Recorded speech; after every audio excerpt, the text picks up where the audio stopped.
여호수아 1장 1에서 9절 말씀을 나누시겠습니다. 우리는 오늘 본문을 통하여 인간의 역사는 마침표를 찍어도 하나님 나라의 통치는 멈추지 않는다 는 사실을 보게 됩니다. 우리는 흔히 눈에 보이는 리더가 사라지거나 평소 위지하던 환경이 무너질 때 위기라고 말합니다. 40년 광야 길의 절대적 지주였던 모세의 죽음은 이스라엘에게 단순한 슬픔을 넘어 나라의 근간이 흔들리는 거대한 절망이었을 것입니다. 그러나 성경은 모세의 죽음을 기록함과 동시에 곧바로 하나님의 말씀을 선포합니다. 이는 하나님 나라의 주권이 인간 대리자에게 있는 것이 아니라 영원하신 왕께 있음을 보여주는 강력한 증거입니다. 오늘 우리는 여호수아 1장을 통해 세상 나라가 결코 흉내낼 수 없는 하나님 나라만의 확장 방식과 그 통치 아래 거하는 백성이 누릴 참된 담대함의 근거가 무엇인지 살펴보고자 합니다. 본문은 모세의 죽음 이후 두려움에 찬 이스라엘 공동체에게 하나님께서 새로운 지도자 여호수아를 세우시며 하나님 나라의 확장을 명령하시는 중요한 장면입니다. 첫째, 지도자 모세의 죽음이라는 위기 상황에서 하나님 나라의 역사는 어떻게 계속될 수 있습니까? 여호와의 종 모세가 죽은 후에 여호와께서 모세의 수종자 눈의 아들 여호수아에게 말씀하여 이르시되 여호수아 1장 1절은 여호와의 종 모세가 죽은 후에 라는 문장으로 시작합니다. 이스라엘 백성에게 모세는 단순한 리더 그 이상이었습니다. 그는 홍해를 가르고 만나를 내리게 하며 시내산에서 하나님의 율법을 직접 받아 전달한 중보자였습니다. 그런 모세의 죽음은 이스라엘 공동체에게 국가적 존립의 위기이자 영적 지주를 잃은 거대한 절망이었을 것입니다.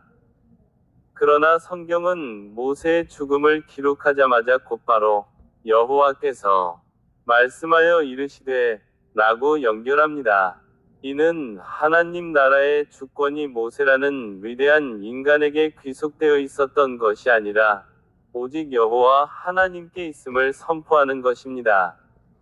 하나님 나라는 인간의 역량이나 생존 여부에 제한받지 않습니다. 인간 지도자는 하나님 나라의 도구이자 청지기일 뿐 그 나라의 주인이 아닙니다. 우리가 위지하던 눈에 보이는 리더나 환경이 사라질 때 비로소 우리는 눈에 보이지 않는 영원한 통치자를 직면하게 됩니다. 제시된 시편 146편 3에서 5절은 하나님 나라의 백성이 위기 상황에서 가져야 할 태도를 명확히 제시합니다. 귀인들을 위지하지 말며 도울 힘이 없는 인생도 위지하지 말지니 그의 호흡이 끊어지면 흙으로 돌아가서 그날에 그의 생각이 소멸하리로다. 야곱의 하나님을 자기의 도움으로 삼으며 여호와 자기 하나님에게 자기의 소망을 두는 자는 복이 있도다. 이 구절은 모세의 죽음 앞에 서 있는 여호수아와 이스라엘 백성에게 주시는 엄중한 권고와 같습니다. 모세 역시 호흡이 끊어지면 흙으로 돌아가는 인생 중 하나였습니다. 만약 이스라엘이 모세 개인에게 소망을 두었다면 모세의 죽음과 함께 하나님 나라의 전진도 멈췄을 것입니다. 하나님은 때로 우리가 위지하는 방백, 귀인들을 데려가심으로써 우리의 소망이 어디에 뿌리박고 있는지를 시험하십니다. 하나님 나라의 백성은 가변적인 인간의 능력에 기대를 거는 자들이 아니라 변치 않는 창조주께 소망을 두는 자들입니다. 모세의 퇴장은 곧 하나님의 전면 등장을 의미하며 이것이 신앙 공동체가 위기를 극복하는 유일한 길입니다. 다니엘 4장 34절은 이방왕 느부갓네살의 입술을 통해 선포된 하나님 나라의 보편적 주권을 보여줍니다. 그 권세는 영원한 권세요 그 나라는 대대에 이르리로다. 느부갓네살은 인간의 제국이 얼마나 덧없으며 오직 하늘의 왕만이 진정한 주권자임을 깨달았습니다. 여호수아 시대의 상황도 이와 같습니다.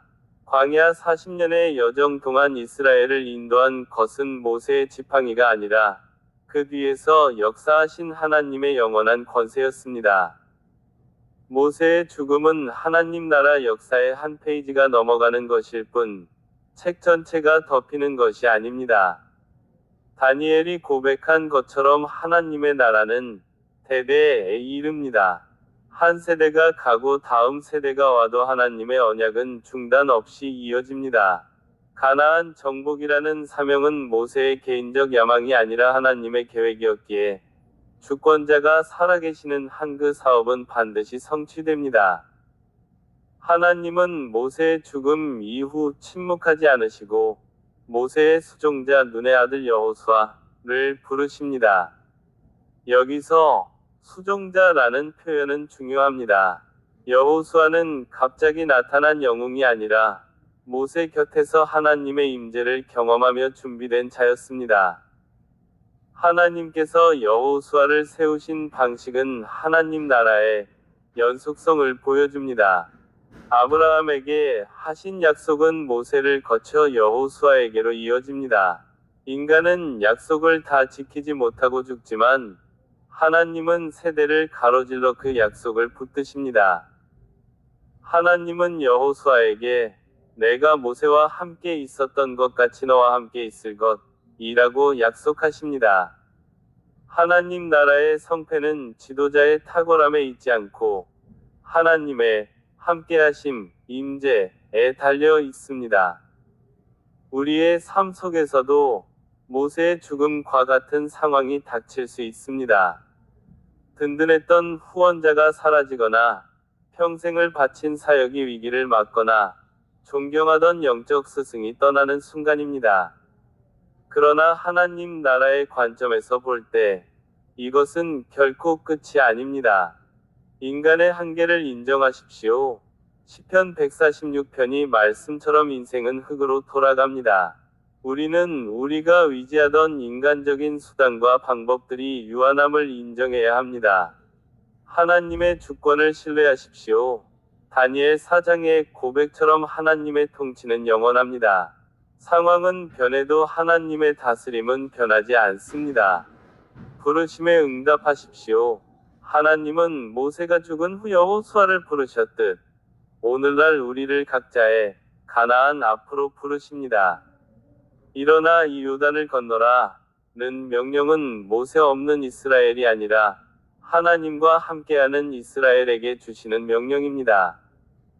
결론적으로 모세의 죽음은 하나님 나라의 위기가 아니라 오히려 하나님의 주권이 온전하게 드러나는 통로가 되었습니다. 지도자는 가도 하나님은 영원하시며 그분의 약속은 단 한 치위 오차도 없이 성취됩니다. 우리는 눈앞의 지도자나 환경의 변화에 일희일비할 것이 아니라 역사의 수레바퀴를 돌리시는 영원하신 왕께 시선을 고정해야 합니다. 그것이 위기 속에서도 하나님 나라의 역사를 계속 이어가는 성도의 마땅한 태도입니다. 둘째, 하나님 나라의 백성이 누릴 기업, 영토은 노력의 결과입니까? 아니면 하나님의 선물입니까? 내가 이스라엘 자손에게 주는 그 땅으로 가라. 내가 모세에게 말한 바와 같이 너희 발바닥으로 밟는 곳은 모두 내가 너희에게 주었노니. 여호수아 1장 3절에서 하나님은 너희 발바닥으로 밟는 곳은 모두 내가 너희에게 주었노니 라고 말씀하십니다. 여기서 주목할 점은 시제입니다. 줄 것이다 라는 미래형이 아니라 이미 주었다라는 완료형을 사용하셨습니다. 이스라엘 백성 앞에 놓인 가나안 땅은 아직 거인들이 살고 있고 견고한 성읍이 버티고 있는 미개척지였습니다. 그러나 하나님의 관점에서는 이미 그들에게 소유권이 이전된 상태입니다. 이것이 바로 하나님 나라의 기업이 가진 선물성입니다. 인간의 정복 전쟁인가? 하나님의 거룩한 전쟁인가? 우리는 흔히 여호수아의 정복 과정을 보며 이스라엘의 군사적 노력에 집중합니다. 하지만 성경의 관점은 다릅니다. 이 땅은 인간의 야망이나 힘으로 빼앗는 것이 아니라 하나님이 아브라함에게 하신 약속을 신실하게 이행하시는 과정입니다. 따라서 기업은 노력의 보상이 아니라 약속의 성취입니다. 바울 사도는 에베소서 1장 3절에서 찬송하리로다 하나님 곧 우리 주 예수 그리스도의 아버지께서 그리스도 안에서 하늘에 속한 모든 신령한 복을 우리에게 주시되 라고 선포합니다. 이 구절은 우리가 누리는 기업의 본질이 물질적인 영토를 넘어 영적인 기업임을 확증합니다. 우리가 무언가 대단한 일을 해서 복을 받는 것이 아닙니다. 오직 그리스도 안에 있다는 사실 하나만으로 하늘의 모든 자원이 우리의 것이 됩니다. 하나님은 우리에게 복을 주시기 위해 창세 전부터 계획하셨습니다. 즉, 우리의 존재나 노력이 시작되기도 전에 이미 기업은 준비되어 있었습니다. 결국 하나님 나라의 백성이 누리는 권세와 영토, 삶의 영역은 우리가 쟁취한 전리품이 아니라 하나님이 자기 자녀에게 부어주시는 풍성한 유산입니다. 예수님께서는 그런즉 너희는 먼저 그의 나라와 그의 위를 구하라 그리하면 이 모든 것을 너희에게 더하시리라 고 말씀하셨습니다. 이 말씀은 하나님 나라의 백성이 가져야 할 태도를 극명하게 보여줍니다. 세상 사람들은 의식주와 영토, 기업을 얻기 위해 모든 노력을 쏟아붓습니다. 하지만 하나님 나라의 백성은 기업 그 자체를 얻으려고 발버둥 치지 않습니다. 대신 하나님의 통치, 나라와 하나님의 관계에 집중합니다. 우리가 하나님의 통치에 순복할 때 삶에 필요한 모든 환경과 영토는 하나님이 부수적으로 채워주시는 선물이 됩니다. 즉, 기업은 우리가 쫓아가야 할 목적지가 아니라 하나님을 따를 때 뒤따라오는 결과물인 셈입니다. 하나님 나라의 기업이 선물이라고 해서 인간의 역할이 아예 없는 것은 아닙니다. 여호수아에게 발바닥으로 밟으라 고 명하신 것처럼 우리에게는 순종의 발걸음이 요구됩니다. 여기서 중요한 신학적 구분이 필요합니다. 우리의 순종은 기업을 얻기 위한 자격이 아니라 이미 주어진 선물을 내 것으로 만드는 방편입니다. 이미 주었다는 약속을 믿지 못하면 우리는 가나안 땅으로 발을 내디딜 수 없습니다. 순종은 하나님이 주신 선물을 신뢰한다는 최고의 신앙 고백입니다. 오늘날 그리스도인들에게 기업은 단순히 부동산이나 재물이 아닙니다. 내가 발을 딛고 있는 가정, 직장, 공동체가 바로 하나님이 내게 주신 기업입니다. 우리는 그리스도께서 이미 승리하셨음을 믿고 그 승리의 기치를 내 삶의 현장에 꽂는 일을 하는 것입니다. 만약 기업이 노력의 결과라면 우리는 늘 불안할 것입니다. 내가 충분히 노력했는가? 남보다 뒤처지지는 않았는가? 고민하며 정복 전쟁의 피로감에 찌들 것입니다. 그러나 기업이 선물임을 깨닫는 순간 우리는 여유와 평강을 얻습니다. 결과는 하나님께 맡기고 우리는 그저 약속된 땅을 즐겁게 받기만 하면 되기 때문입니다. 하나님 나라의 영토는 100% 하나님의 은혜, 선물로 주어지며 이를 누리는 것은 100% 인간의 믿음 섞인 순종을 통해 가시화됩니다. 우리는 이제 어떻게 하면 더 많은 땅을 차지할까? 라는 세속적인 질문을 버려야 합니다. 대신 하나님이 이미 내게 주신 이 거룩한 기업을 내가 어떻게 믿음으로 받고 나아갈까? 를 질문해야 합니다. 에베소서의 말씀처럼 우리는 이미 모든 신령한 복을 받았습니다. 마태복음의 말씀처럼 하나님의 위를 구할 때 나머지 모든 삶의 필요는 채워집니다. 여호수아에게 주셨던 그 담대함을 가지고 이미 여러분에게 주어진 삶의 영역, 기업을 믿음의 발바닥으로 꾹꾹 눌러 밟으며 하나님의 통치를 확장해 나가시기를 바랍니다. 셋째, 세상 나라의 방식, 군사력, 지략이 아닌 하나님 나라의 백성이 형통하기 위해 반드시 지켜야 할 원칙은 무엇입니까? 8절입니다. 이 율법책을 내 입에서 떠나지 말게 하며 주야로 그것을 묵상하여 그 안에 기록된 대로 다 지켜 행하라. 그리하면 내 길이 평탄하게 될 것이며 네가 형통하리라. 하나님 나라의 백성에게 말씀은 단순한 도덕 지침이나 지식의 습득이 아닙니다. 그것은 왕의 칙령입니다. 세상 나라는 군사력과 지략을 통해 자신의 주권을 확장하려 하지만 하나님 나라의 백성은 하나님의 입에서 나오는 말씀에 자신을 복종시킴으로써 하나님의 통치권 안으로 들어갑니다. 여기서 묵상에 해당하는 히브리어 하가는 단순히 눈으로 읽는 것이 아니라 사자가 먹이를 앞에 두고 으르렁거리듯 혹은 비둘기가 굿을 피울듯 낮은 소리로 읊조리는 것을 의미합니다. 이는 말씀을 내 존재의 중심에 새기고 나의 사고방식과 가치관을 하나님의 법에 동화시키는 영적인 재조정 과정입니다. 내가 주인이 되어 내 지략으로 길을 여는 것이 아니라 말씀이 내 발이 등이 되고 내 길에 빛이 되게 하는 것이 형통의 첫걸음입니다.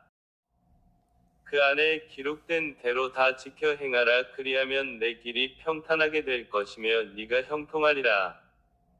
하나님은 여호수아에게 가나안 정복이라는 거대한 군사적 과업을 앞두고 전략을 짜라고 하지 않으셨습니다. 대신 지켜 행하라고 명령하셨습니다. 이것이 하나님 나라의 역설입니다. 세상은 보이지 않는 신뢰보다 보이는 무기를 신뢰하라고 유혹하지만 하나님 나라의 승리는 철저히 순종에 달려 있습니다. 좌로나 우로나 치우치지 않는다는 것은 상황에 따라 타협하거나 세상의 논리에 휘둘리지 않는 견고한 신앙의 정조를 의미합니다. 형통의 원칙은 다 지켜 행하는 것에 있습니다. 우리는 내가 지키기 쉬운 말씀만 골라서 지키는 경향이 있지만 하나님 나라의 형통은 나의 전 3영역, 곧 정치, 경제, 사회, 문화를 하나님의 통치 아래 두는 전인적 순종을 요구합니다.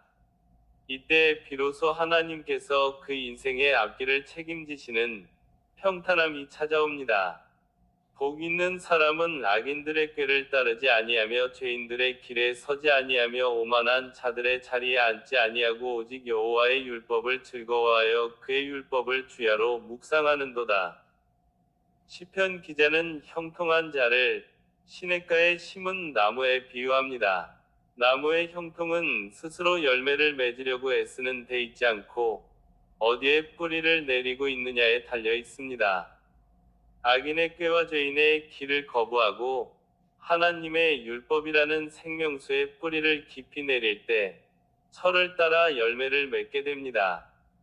이것이 하나님 나라의 백성이 누리는 자연스러운 형통입니다. 세상의 가뭄 위기에도 마르지 않는 생명력은 오직 말씀의 근원으로부터 옵니다. 너희가 내 안에 거하고 내 말이 너희 안에 거하면 무엇이든지 원하는 대로 구하라. 그리하면 이루리라. 요한복음 15장 7절입니다. 신약의 관점에서 형통은 예수 그리스도와의 인격적 연합으로 완성됩니다.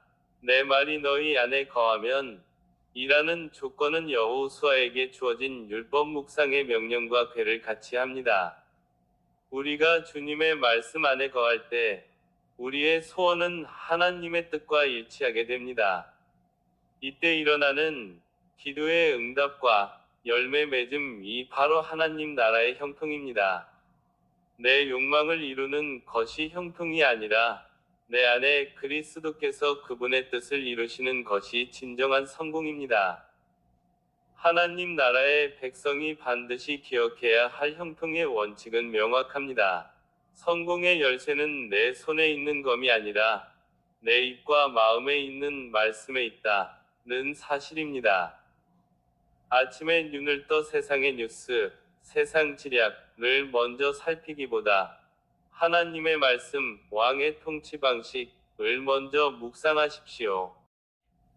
그것이 우리의 하루를 하나님의 통치 아래 두는 행위입니다. 말씀대로 살 때 당장 손해를 보는 것 같고 세상 방식보다 뒤처지는 것처럼 보일 수 있습니다. 그러나 하나님은 기록된 대로 다 지켜 행하는 자의 길을 반드시 평탄하게 하십니다. 형통은 내가 쟁취하는 것이 아니라 하나님이 선물로 주시는 상태입니다. 말씀 묵상은 단순히 구절을 암기하는 것이 아니라 내 안에 고집과 세상적 가치관을 꺾고 하나님의 주권을 인정하는 영적 전쟁입니다. 매일의 묵상을 통해 왕이신 하나님의 법에 당신의 삶의 주도권을 양보하십시오. 결국 하나님 나라의 형통이란 하나님과 동행하는 상태 그 자체입니다. 광야에 있든 가나안에 있든 말씀이 우리의 삶을 인도하고 있다면 당신은 이미 가장 형통한 사람입니다. 넷째, 거대한 대적과 불확실한 미래 앞에서 하나님 나라의 백성이 담대할 수 있는 근거는 무엇입니까? 9절입니다. 강하고 담대하라 두려워하지 말며 놀라지 말라 네가 어디로 가든지 내 하나님 여호와가 너와 함께 하느니라. 우리는 흔히 나라라고 하면 일정한 영토를 먼저 떠올립니다. 그러나 성경이 말하는 하나님 나라의 핵심은 공간적 개념보다 하나님의 다스림에 있습니다. 이스라엘 백성이 가나안 땅을 향해 나아갈 때 그들이 정복해야 할 것은 단순한 흙과 돌이 아니라 그 땅에 하나님의 공의와 질서를 세우는 것이었습니다. 여호수아 1장 9절에서 하나님이 강하고 담대하라 고 명령하시는 이유는 가나안 족속들이 약해서가 아닙니다. 오히려 그들은 거인족이었고 철병거를 가진 강력한 대적이었습니다. 그럼에도 불구하고 담대할 수 있는 이유는 내 하나님 여호와가 너와 함께 하느니라 라는 약속 때문입니다. 하나님 나라의 백성에게 있어 임재는 단순히 옆에 계시다는 정서적 위안을 의미하지 않습니다. 그것은 왕의 군사력이 나를 보호하고 있으며 왕의 법이 나를 다스리고 있다는 법적 군사적 보증입니다.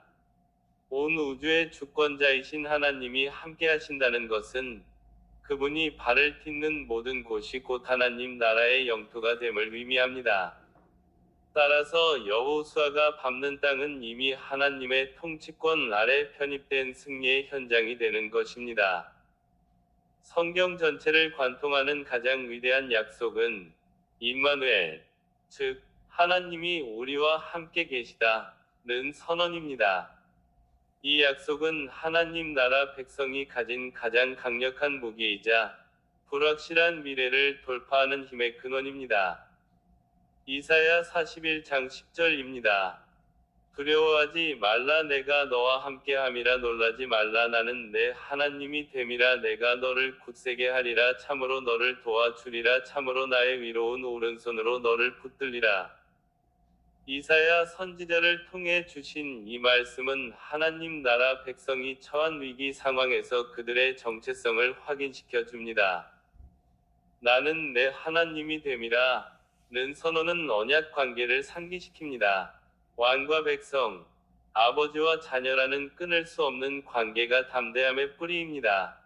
위로운 오른손으로 너를 붙들리라 는 표현은 관념적인 도움이 아니라 구체적인 역사 속에서 개입하시는 하나님의 능력을 상징합니다. 세상의 제국들은 무너져도 하나님의 통치는 영원하기에 그 손에 붙들린 자는 결코 망하지 않습니다. 마태복음 28장 20절입니다.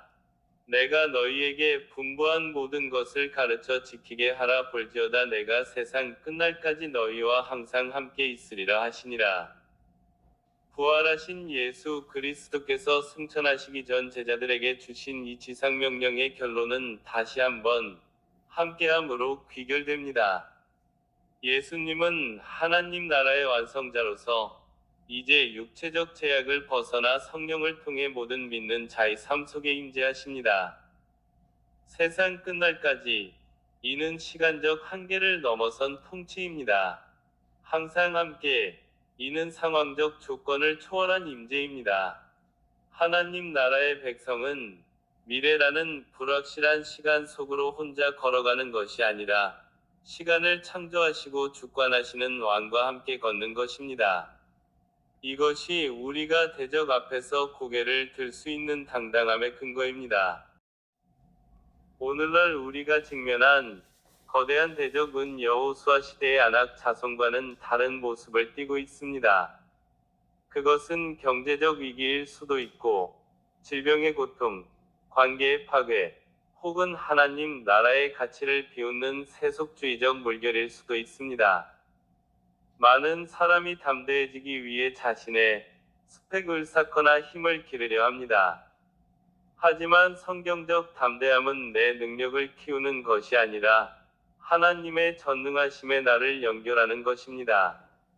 여호수아의 승리는 그의 전략 때문이 아니라 하나님의 말씀에 순종하며 그분과 동행했기 때문에 주어졌습니다. 미래가 불확실해 보이는 이유는 우리가 결과를 통제할 수 없기 때문입니다. 그러나 하나님 나라의 백성은 결과가 이미 왕의 손에 있음을 믿는 자들입니다. 평화는 문제가 없는 상태가 아니라 문제보다 크신 하나님이 내 안에 계신 상태입니다.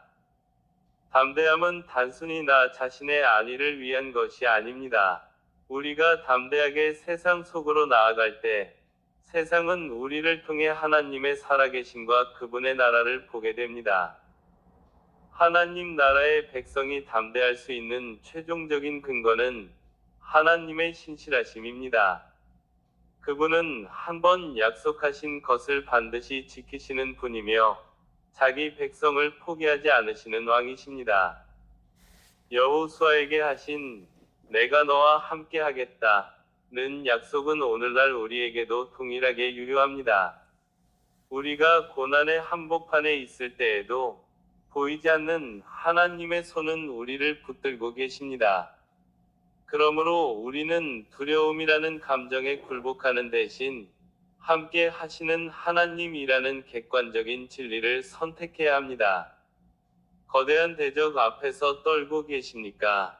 불확실한 내일 때문에 잠 못 이루고 계십니까?